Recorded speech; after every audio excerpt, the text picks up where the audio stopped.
नमस्ते। आज हम शब्द शक्ति के बारे में देखेंगे कि शब्द शक्ति क्या होता है, उनकी परिभाषा क्या है और उनके प्रकार के बारे में चर्चा करेंगे। चलिए सीधे स्टार्ट करते हैं। शब्द शक्ति ये हमारे पास टॉपिक है।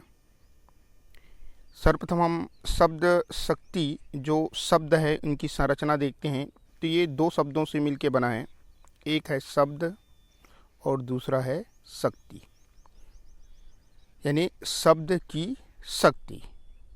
संरचना तो हमको पता चल गई कि शब्द धन शक्ति से मिलकर बना है शब्द शक्ति, जिनका शाब्दिक अर्थ होता है शब्द की शक्ति, अर्थात शब्द की अभिव्यंजक शक्ति को ही शब्द शक्ति कहा जा सकता है। शाब्दिक अर्थों के आधार पर यदि हम इनका समास विग्रह करके देखें तो क्या हो जाएगा, शब्द की शक्ति। शब्द की शक्ति की शब्द है, इस कारण से इसमें तत्पुरुष समास होगा। भाषा के व्यवहार के तत्व, यानी भाषा में जो व्यवहार किया जाता है उसके मुख्यतः दो तत्व होते हैं, एक है शब्द और दूसरा अर्थ। शब्दों के माध्यम से बोला जाता है और बोलने वाले के शब्दों को समझने के लिए जो श्रोता है वो उनके अर्थों का प्रयोग करते हैं। इसके आधार पर शब्द के प्रकार हैं हमारे पास तीन। पहला है वाचक, दूसरा है लक्षक और तीसरा है व्यंजक। इस प्रकार से शब्द के यहाँ पे तीन प्रकार हुआ। शब्द के तीन प्रकार, यानी शब्द के जो तीन प्रकार के अर्थ स्वीकार किए गए हैं, अर्थ और उसके आधार पे यहाँ पे हम देखें तो पहला हमारे पास अर्थ के आधार पे क्या हो जाएगा, वाच्यार्थ। वाच्यार्थ यानी वाक्य का अर्थ। दूसरा उसी को कहेंगे मुख्यार्थ, साधारण अर्थ, प्रचलित अर्थ, अभिधेयार्थ।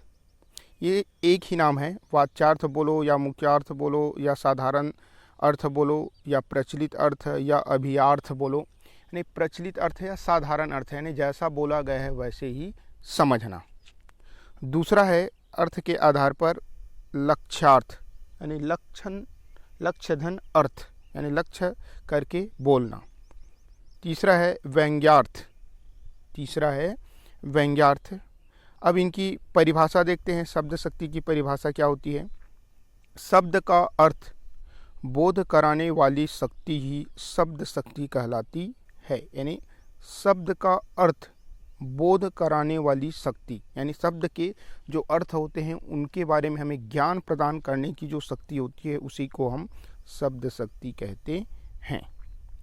दूसरा परिभाषा देख लेते हैं। किसी वाक्य के भाव को समझने के लिए, किसी वाक्य के भाव को समझने के लिए प्रयुक्त अर्थ को शब्द शक्ति कहते हैं। यानी जो भी वाक्य बोला जा रहा है उस वाक्य के भाव को यदि हम समझना चाहेंगे तो समझने के लिए जो प्रयुक्त अर्थ है उस प्रयुक्त अर्थ को ही हम क्या बोलते हैं, शब्द शक्ति कहते हैं। अब देखते हैं शब्द शक्ति के प्रकार कि शब्द शक्ति के कितने प्रकार होते हैं। अर्थों के आधार पर शब्द शक्ति जो है तीन प्रकार के होते हैं। तीन प्रकार शब्द शक्ति के प्रकार कितने होते हैं, तीन। पहला है अभिधा शब्द शक्ति, दूसरा है लक्षणा शब्द शक्ति और तीसरा है व्यंजना शब्द शक्ति। अब तीनों का परिभाषा देख लेते हैं। एक ही आधार पर तीनों का परिभाषा क्या होगा। तो वे शब्द शक्ति जिसमें वाक्य के शब्दों का मुख्यार्थ और भावार्थ, मुख्यार्थ और भावार्थ यदि समान हो, यदि कैसा हो, समान हो, तो उसे अभिधा शब्द शक्ति कहते हैं। पहला का परिभाषा, सामान्य परिभाषा हमको मिल गया। क्या हो गया कि वे शब्द शक्ति जिसमें वाक्य के शब्दों का मुख्यार्थ और भावार्थ दोनों यदि समान हो तो उसे अभिधा शब्द शक्ति कहते हैं। दूसरा देखते हैं, चीज़ यही रहेगा, इसी को पकड़ के चलना है अपने को। वे शब्द शक्ति जिसमें वाक्य के शब्दों का मुख्यार्थ और भावार्थ से भिन्न संबंधित अन्य अर्थ को लक्ष्य किया जाता है तो वहाँ पे लक्षणा शब्द शक्ति होता है। कहने का अर्थ क्या है, मुख्यार्थ और भावार्थ से भिन्न यानी अलग उसी से संबंधित अन्य अर्थ का लक्ष्य किया जाता है, तो वहाँ पे लक्षणा शब्द शक्ति होता है। तीसरा देखते हैं अपन कौन सा, व्यंजना, यानी वे शब्द शक्ति जिसमें वाक्य के शब्दों का मुख्यार्थ और भावार्थ को छोड़कर, दोनों को छोड़ देंगे, को छोड़कर किसी विशेष अर्थ को प्रकट करता है, तो उसे व्यंजना शब्द शक्ति कहते हैं। यहाँ पे तीनों शब्द शक्ति का साधारण सा अपने पास परिभाषा मिल गया, आगे और देखेंगे। अब आते हैं अपन एक एक शब्द शक्ति के बारे में देखेंगे, एक तो उनकी परिभाषा, एक उनका उदाहरण। ठीक है, यहाँ पे देखते हैं पहला जो शब्द शक्ति है अभिधा शब्द शक्ति। वे वाक्य जिनका साधारण अर्थ, साधारण शाब्दिक अर्थ और भावार्थ दोनों का ऐसा हो, समान हो, तो उसे अभिधा शब्द शक्ति कहते हैं। यहाँ पे केयर करना है कि जो साधारण अर्थ है और जो भावार्थ है दोनों का ऐसा होना चाहिए, समान होना चाहिए, तो उसे अभिधा शब्द शक्ति कहा जाता है। वाक्य के उत्पन्न भाव को, और ऐसे वाक्य जो रहेंगे उसमें जो भाव उत्पन्न होगा वो भाव को क्या बोला जाएगा, वाच्यार्थ कहा जाएगा। उदाहरण लेके चलते हैं, मिट्टी से भरा एक कंटर, यानी एक कंटर है जो मिट्टी से भरा हुआ है, यानी जैसा बोला जा रहा है वैसे ही अर्थ निकल रहा है, यानी मान के चलिए कि वहाँ पे कौन सा शब्द शक्ति है, अभिधा। दूसरा है उसका प्रतिद्वंद्वी कोई नहीं है, यानी उसको टक्कर देने वाला कोई नहीं है, सीधा अर्थ पता चल रहा है। राम पढ़ रहा है, इसमें भी सीधा पता चल रहा है कि राम पढ़ रहा है। सीता गीत गाती है, यानी सीता गीत गाती है, सीधा पता चल रहा है, इस कारण से इसमें अभिधा शब्द शक्ति। दूसरा आता है हमारे पास लक्षणा शब्द शक्ति। वे वाक्य जिसके मुख्य अर्थ में बाधा उत्पन्न होने पर रूढ़, या उसी को बोल सकते हैं प्रायोजन के आधार पर मुख्य अर्थ से संबंधित अन्य अर्थ निकलता है, यानी वे वाक्य जिसके मुख्य अर्थ में बाधा उत्पन्न होने पर रूढ़ अथवा प्रयोजन के आधार पर मुख्य अर्थ से संबंधित अन्य अर्थ निकलता है, उसे लक्ष्यार्थ कहते हैं। जो अन्य अर्थ निकलता है उसे लक्ष्य धन अर्थ बोला जाता है, लक्ष्यार्थ। और जिस शब्द शक्ति के द्वारा यह अर्थ ज्ञात होता है उसे लक्षणा शब्द शक्ति कहते हैं। ये हमारा परिभाषा हुआ, यानी मुख्य अर्थ या सामान्य अर्थ पता न चल कर उससे संबंधित कोई लक्ष्य निर्धारित करके जो बोला जाएगा वहाँ पे लक्षणा शब्द शक्ति होगा। उदाहरण लेते हैं, मोहन गधा है। हमको पता है कि मोहन इंसान है और इंसान जो है गधा नहीं हो सकता, तो यहाँ पे मोहन के गुणों की विशेषता बता रहा है कि यहाँ पे गधे का लक्ष्यार्थ क्या हो रहा है, मूर्ख, यानी मोहन कैसा है, मूर्ख है। दूसरा उदाहरण लेते हैं, भूख तो अपने आप में एक साग होती है। भूख तो अपने आप में एक साग नहीं हो सकता है, सिंपल सा अर्थ में अगर देखें, सामान्य अर्थ में देखें, लेकिन यहाँ पे अगर लक्ष्यार्थ देखें तो साग का लक्ष्यार्थ क्या हो रहा है, खाद्य सामग्री, खाद्य सामग्री। ठीक है, उसके बाद लेते हैं उदाहरण नंबर तीसरा, वह अपनी माटी छोड़कर जा चुका था। माटी, अब माटी को छोड़ के जाना यानी क्या हो जाएगा कि यहाँ पे माटी का लक्ष्यार्थ क्या हो रहा है, पंच तत्व से बना शरीर, यानी हमारा शरीर जो है 5 तत्वों से मिलकर बना है।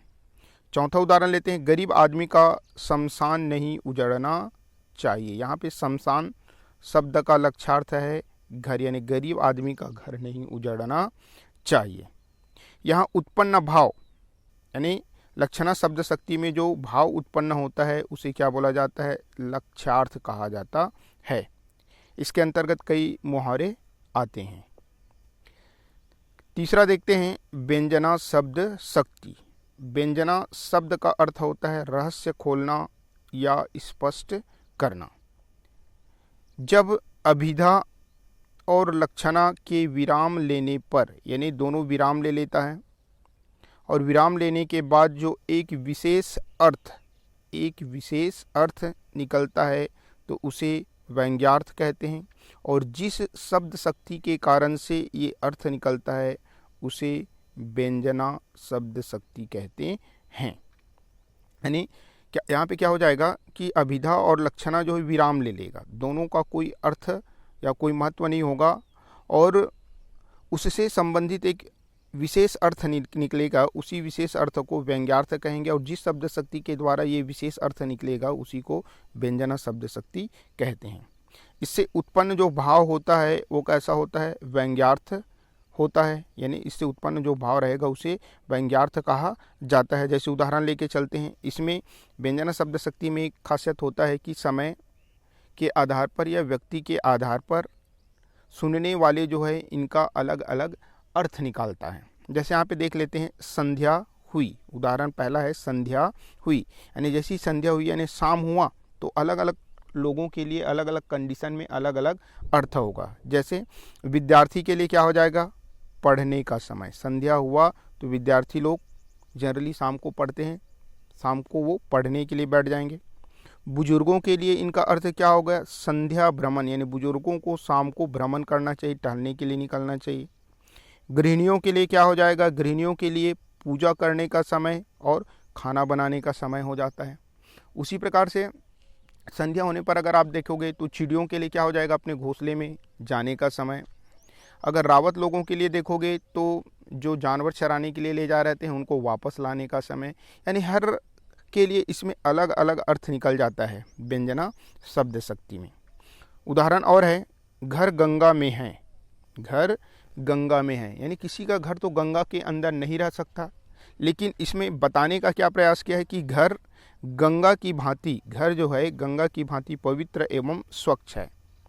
व्यंजना शब्द शक्ति यहाँ प्रयुक्त होती है जहाँ तो साधारण होता है, यानी वाक्य तो साधारण होता है लेकिन उनका प्रत्येक पाठक और श्रोता के लिए अपना अपना अलग अलग अर्थ निकलता है। जैसे संध्या हुई वाले में समझाया, विद्यार्थी के लिए अलग, बुजुर्गों के लिए अलग, गृहिणियों के लिए अलग, है ना, रावतों के लिए अलग, चिड़ियों के लिए अलग। तो इसमें वही होता है कि जो श्रोता होता है, जो पाठक होता है, उसके लिए इनका अर्थ भिन्न भिन्न होता है। अब इसको चार्ट के रूप में देख लेते हैं, इसी में सब चीज़ समाहित करके देखते हैं, चर्चा करते हैं। पहला हमारे पास शब्द शक्ति है अभिधा, दूसरा लक्षणा और तीसरा व्यंजना। अब यहाँ पे अगर हम देखें तो शब्द के आधार पे देखें तो अभिधा शब्द शक्ति का क्या हो जाएगा, वाचक, लक्षणा का क्या हो जाएगा, लक्षक, और व्यंजना का क्या हो जाएगा, व्यंजक। अर्थ के आधार पे देखेंगे तो अर्थ अर्थात अभिधा शब्द शक्ति का वाच्यार्थ, लक्षणा का लक्षार्थ, व्यंजना का व्यंग्यार्थ।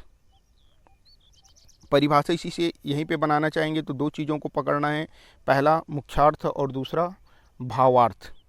यानी वे शब्द शक्ति जिसके मुख्यार्थ और भावार्थ दोनों समान होता है तो वहाँ पे कौन सा शब्द शक्ति, अभिधा। वे शब्द शक्ति जिसके मुख्यार्थ और भावार्थ मुख्य अर्थ से भिन्न यानी रूढ़ अर्थ प्रकट करते हैं, रूढ़ार्थ प्रकट करते हैं तो वहाँ पे होता है लक्षणा शब्द शक्ति। और वे शब्द शक्ति जिसमें ये मुख्यार्थ और भावार्थ दोनों को छोड़कर किसी विशेष अर्थ को जब वो प्रकट करेंगे तो वहाँ पे होगा व्यंजना शब्द शक्ति। इस प्रकार से हमारा ये टॉपिक समाप्त हुआ। विश्वास करता हूँ कि आप लोगों को ये अच्छे से समझ आए होंगे। वीडियो को कम से कम 2-3 बार देखिए ताकि आपको आसानी से समझ आए। वीडियो देखने के लिए आप सभी को धन्यवाद।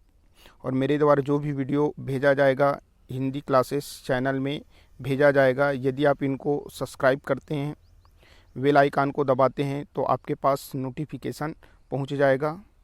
धन्यवाद।